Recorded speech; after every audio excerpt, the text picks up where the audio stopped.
Hi guys! 1, 2, 3, 4 stickers. Gawin nyo na lang na reference ay yung number. Ginawa ko ito para mas accurate. Simulan na natin. Mas madali kapag ganito eh.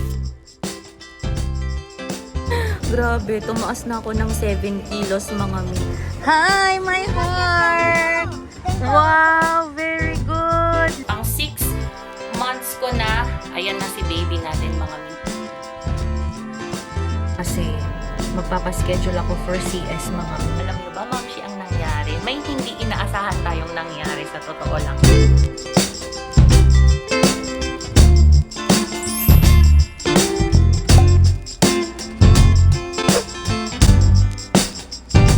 Grabe mga mi, ang init na naman.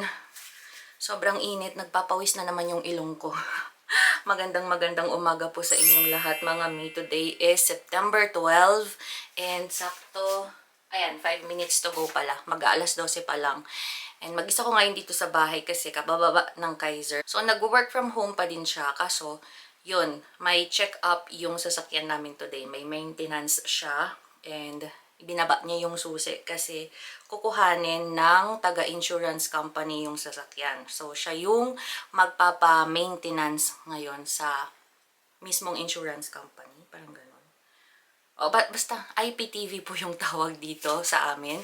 So, yearly yon, ganun yung gagawin dito sa Spain in case na may sasakyan kayo. So, kailangan yon, very required yon. Tapos, ayun, si Popo nasa school, kaya mag-isa ko lang dito sa bahay, mga mi.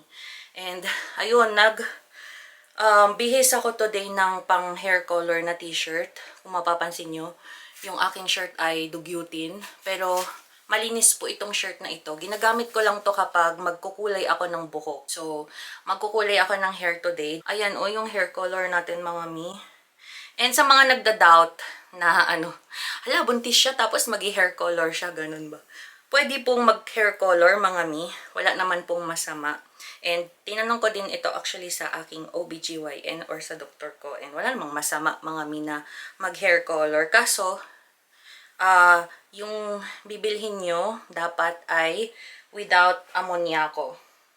Ano bang ammoniaco sa English? Hindi ko alam kung anong ammoniaco sa English mga mi. Pero something chemical na matapang na maamoy. So, yun yun. Yung kinuha kong brand is Garnier Olia. Ayan siya.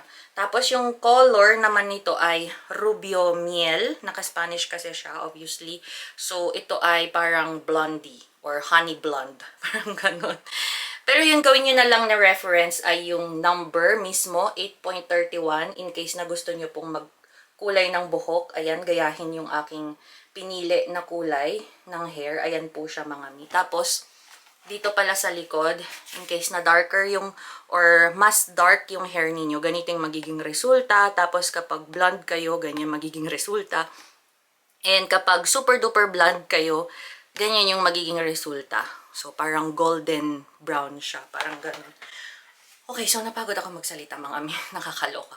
And sumasakit yung balakang ko kasi nakatayo ako ng bongga dito mga mi. So, hahaluin ko lang yung mga chemicals natin. Chemicals, yung mga gagamitin natin today. But before that, ipapakita ko muna sa inyo kung anong laman ng ating pang hair color or yung mismong box niya, no? So, madali lang naman to mga mi. Kasi alam nyo, mahal-mahal sa parlor magpakulay. 'Di ba? Dito sa Spain, unless sa mga Asian parlor kayo pupunta, nasa 30 euros to 35 euros. Tapos, kapag kayo naman yung bibili at kayo yung gagawa, nasa 10 euros lang siya. Okay na? Andiyan na si Kaiser. So, meron tayo ditong panghalo. Ito siya. Ayan. And then, ito naman yung gagamitin nating color cream. Tumawag siya, kaso baka mo mas unang oras mas may gusto eh. 1 hour? So, well, baka alaon na eh, nasa kwan pa ako. Di sabihin mo, sinabi mo sana na magsusundo ka. Sabihin ko na puntahan mo sa baba. Kukunin ko yung Yung jabe lang, saka yung jabe. resultado. Okay. Okay. So, naibigay niya na po yung sasakyan, no? After 1 hour daw yung result, ibabalik na yung kotse sa amin. So, Ayun. And may kasama dito tayong parang guantes yata to. So, ayan, maghahalo-halo lang tayo mga mi, tapos magkukulay na tayo. So, ayan, hindi ko na naipakita sa inyo kung paano ko partition ng aking hair mga mi, pero madali lang yan, kahit hindi na pantay-pantay ba. So, ginawa ko ito para mas accurate yung pagkukulay, mas mabilis, and hindi kayo masyadong mahirapan. So, ganyan yung ginawa ko. Tsaka isa pa, mahaba na kasi yung aking hair, mga mi. And ito yung pinaka-easiest way para magkulay ng buhok. Tapos, napaghalo na din pala natin itong mga chemicals natin, yung mga gagamitin nating pangkulay. Yung 1 at saka 2, ito yung 1 na bottle, may kasama siyang something doon sa loob. Tapos, ito yung pang hair color natin. So, ubos na siya. Very convenient lang naman siyang gamitin, in fairness, dito sa brand na to. And then, magugwantes lang tayo kasi mangingitim yung kamay natin kapag hindi tayo magugwantes. Tapos, may panghalo din naman ako dito na ginagamit before. Pero, mas madali yata yan yung ililive mo na lang siya doon sa buhok mo. So, yun na lang yung gagawin natin, para mas mapabilis. Kasi bababa daw ako mamaya para kunin yung susi ng sasakyan after 1 hour. Ang Kaiser kasi ay magsusundo kay Popo. So, ako lang yung matitira dito sa bahay. So, start na natin ang mag-hair color. Ah! Hala, nahulog. Ayan. Tapos, may kasama pala tong conditioner. Ayan, mga mi, yung number 3. So, yan kapag maliligo na kayo. So, simulan na natin. Mas madali kapag ganito eh. Ano ba yan? Paano ba to? Ay, mas madali, pero parang na-conscious anong gagawin. Ayan. Ang bango niya, in fairness. Nilalagay ko lang siya dito sa palm, tapos yun na yung pinapahid ko. Bala ko sana magpaganto sa October, kaso hindi ko na mahintay. Ako na yung gagawa. Tsaka isa pa, namamahalan ako mga mi. More or less, nasa 60 euros. Ang mahal. Tapos, wala pa yung kasamang blower. Kasi, babayaran mo pa yung blower ba? Or pagpapaayos ng buhok. So, mahal talaga. Hindi siya practical ba? Most especially sa mga kuripot, mga nagtitipid, katulad ko. Diba? Hindi siya practical. Pag siguro may extra or wala kang iniisip na ibang gastos, pwede pa. Diba? Pag single, ganun. Pag single ka, pwede. Pero kapag may mga iniisip ka ng mga ibang gastusin dito sa bahay, parang nagdadalawang isip ka na alam nyo na, magpaayos, magpaganda. Kung kaya mo naman, why not? Diba? So, makakatipid ka pa. Ayan.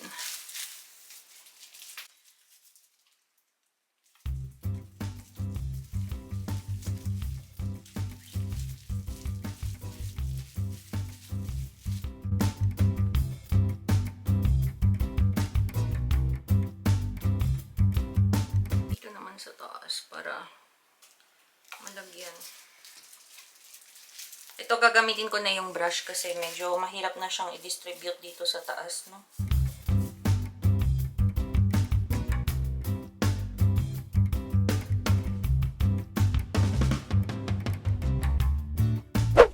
Good morning! Good morning, good morning po sa inyo mga mi. Today is September 15. Ayan, 11:14. Ito na ay after 3 days ng ating pagkukulay ng buhok. By the way, ito na yung naging resulta ng kulay natin ng buhok. Hindi na ako nakapag-update doon sa vlog natin na yon. Kasi, alam nyo ba, mamshi, ang nangyari? May hindi inaasahan tayong nangyari sa totoo lang. Kasi nung time na yon na nandun ako sa kusina, nahulog yung aking camera. Yung bagong camera natin, yun yung nasira. Nahulog siya ng ating Daddy Kaiser. So, ang nangyari, may World War III na naganap nung araw na yan. And, ayun, hindi na ako nakapag-vlog dahil akala ko din itong camera na to nasira na. May mga times na namamatay-matay siya tapos yung battery natin sobrang bilis na maubos. Ayan nga, tingnan nyo, 59% na naman yung battery niya kahit nakaka-charge ko lang siya. So, Ngayon, yung bago nating camera, pinaayos din namin di next day nung nasira siya. And makukuha ko pa siya next week. So, ayun, nakabihis tayo today dahil meron tayong pupuntahan. May check-up ako, follow-up check-up ulit. Kahapon is pang 6 months ko na. Ayan. Pakita ko sa inyo yung tiyan ko. Layo lang ako ng konti para makita nyo ako ng buo, ano. So, today ay pang 26 weeks and 1 day ko na mga mi. 26 ba? Or 24? 6 months ko na today. May ginagamit kasi akong application na yung tawag ay Flow. Tapos, nandun lahat ng mga gagawin ko, pang ilang weeks ko na ba, tapos kung kailan ako manganganak, nakalagay lahat dito, nakaregister lahat mga mi. Tapos, yung mga activity na ginagawa ng baby, yung what do you expect ba sa iyong pregnancy. So, nakalagay may daily insights today, and today, pang 24 weeks and 1 day ko na. Ayan na si baby natin, mga mi. Ganyan na siya kalaki. Para na daw siyang eggplant. Kung nagbabalak kayong magbuntis, mga mi, wala lang, mai-share ko lang sa inyo ba, na maganda itong application na ito. Ever since na nagbalak akong magbuntis or mag-baby ulit, kami ni Kaiser, dinownload ko na siya. Tapos, ayun, ilalagay niya din dito kung kailan kayo mag-ovulate, kung kailan kayo, ano bang tawag dito? Yung fertile days, yun yung gusto kong sabihin, yung mga fertile days ninyo. Ang hirap isipin, nakakaloka. So, ayan, gusto ko lang i-share sa inyo yung journey ng pagbubuntis natin. And ito na nga po yung ating tiyan, mga mi, pang 6 months ko na yesterday. Ayan, 24 weeks and 1 day. So, ngayon, pang 1 day na natin. Pero 6 months na tayo, technically. Ayan siya. Ang laki na niya, mga mi.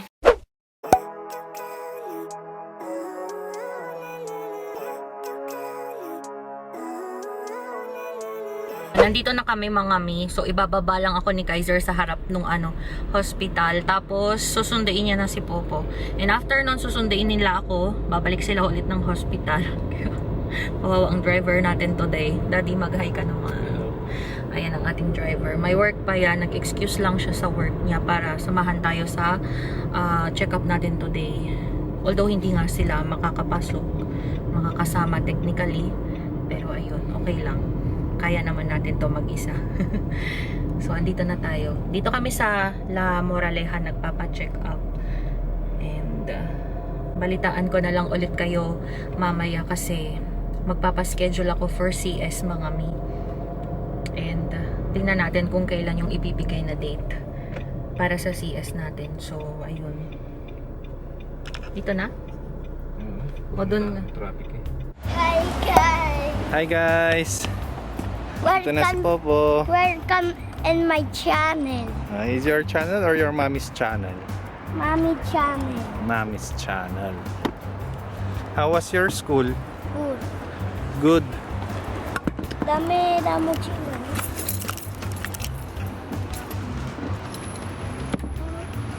What is that?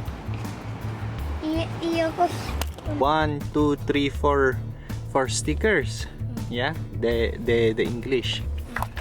Okay, let's go pick up your mom, okay? In the hospital, okay? Say see you later. See you later.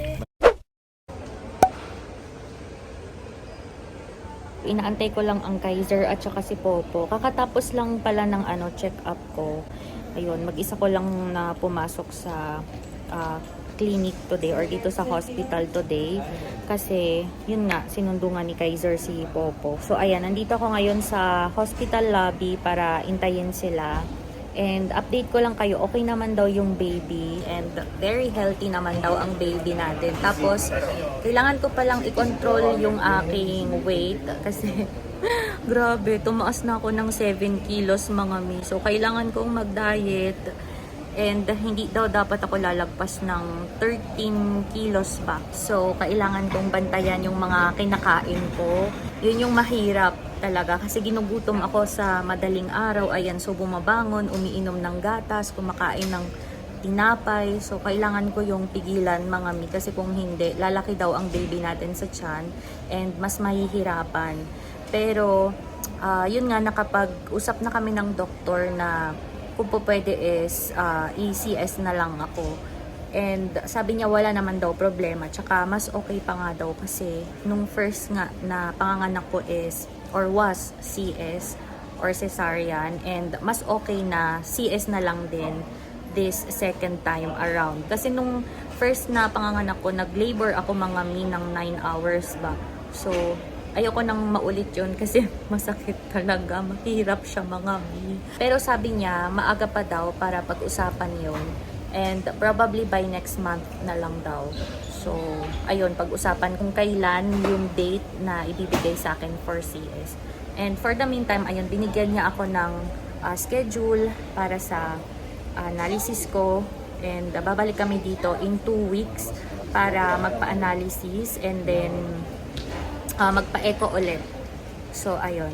And, ayun, i-video ko na lang lahat ng journey ko sa pagbubuntis para sa mga mamshis na, di ba, nagbubuntis din is, ayan, may kasabay ako, may karamay, di ba, or magkakaramayan tayo.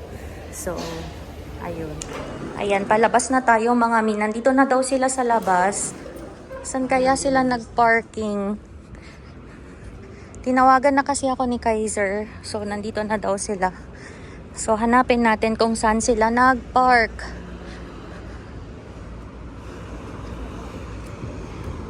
Saan na yun? Ah, okay. Andito na pala. Ito na pala sila.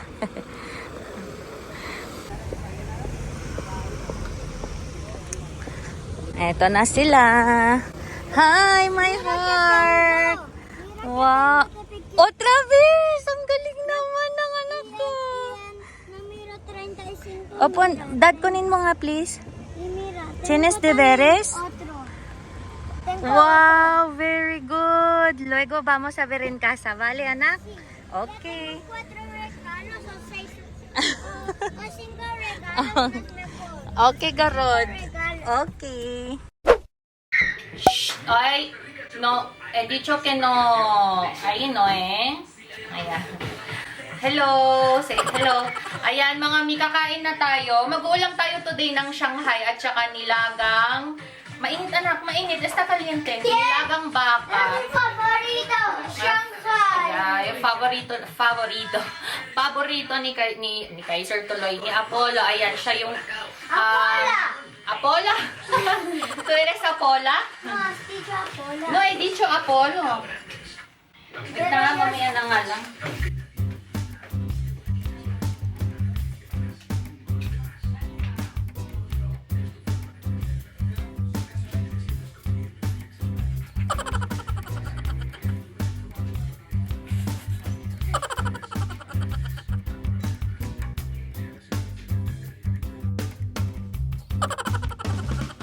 Let's eat, mga mi. Anak, pahinga mo.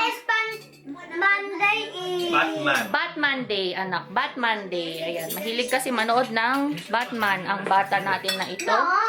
Ano nga? Anak, Oo, cuidado. gusto Batman. No le gusta. Ayan, kain po tayo.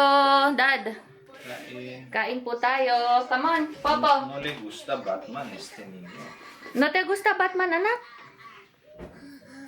Ha? No te gusta? Solo quiere Barbie. Oh my God.